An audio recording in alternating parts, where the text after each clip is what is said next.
What's up, y'all? It's 3 o'clock in the morning and I'm already having breakfast. I got some toast with butter, sausage,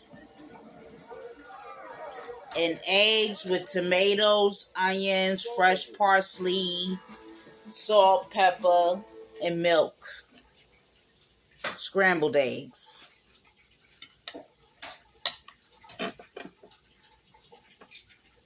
In the quiet, unassuming town of Clermont, Florida, nestled amidst the rolling hills and citrus groves of Lake County, a tragedy unfolded on a warm spring. And I also got some Kool-Aid, orange Kool-Aid. In a family shack. The story of John Hardin's murder is one of mystery, violence, and unanswered questions that have lingered for nearly half a century.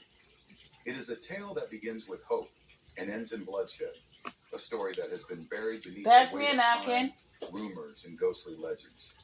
But at its core, it is the story of a man whose life was cut short and the enduring quest for justice that has yet to be fulfilled. John Warren Hardin was born on January 20th, 1943 in Clermont, Florida, to John Guy Hardin Jr. and Bula Agnes Warren. His parents, both young and full of promise, had married just 9 months before his birth. I had to eat breakfast this early in the morning. I couldn't wait till 6 or 7. I'm hungry. Raising him in the small, close-knit community of Clermont. From a young age, John was known for his love of the outdoors. He was an adventurous boy who enjoyed fishing, hiking, and spending time with friends. Those who knew him described him as kind-hearted, always willing to lend a hand or offer a listening ear. He was the kind of person who cared deeply for his family. Oh, this breakfast is so good. That would define him throughout his life. John attended Clermont High School, where he met Rita Moran.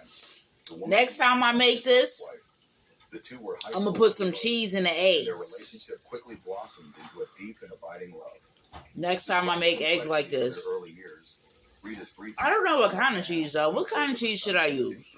John and Rita married in 1961 and began. What y'all think? In 1960, at the age of 17, John enlisted in the U.S. Air Force, following in the footsteps of his father, who had served in the Army Corps of Engineers.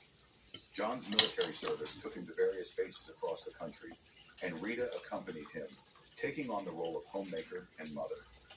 Together, they welcomed their first child, Timothy, and later expanded their family with 3 more children, Lisa, Lori, and John Jr. After his honorable discharge from the Air Force in 1964, John returned to Florida with Rita and their growing family. They settled in Jacksonville, where John worked in the HVAC industry, specializing in air conditioning and refrigeration. He quickly earned a reputation as a skilled and reliable technician, known for his ability to fix almost anything. He was the kind of man who would go out of his way to help others, often charging less than his competitors to ensure his clients could afford his services.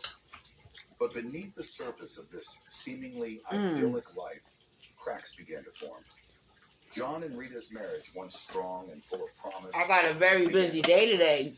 In 1973, this is another reason why I'm eating breakfast early. Rita, he needed to get away. I got a lot to do today, beginning early. He left the family home, and their divorce was finalized in January 1974. Despite the end of their marriage, Rita would later speak of John with deep affection, describing him as a loving and caring man who was taken from her too soon.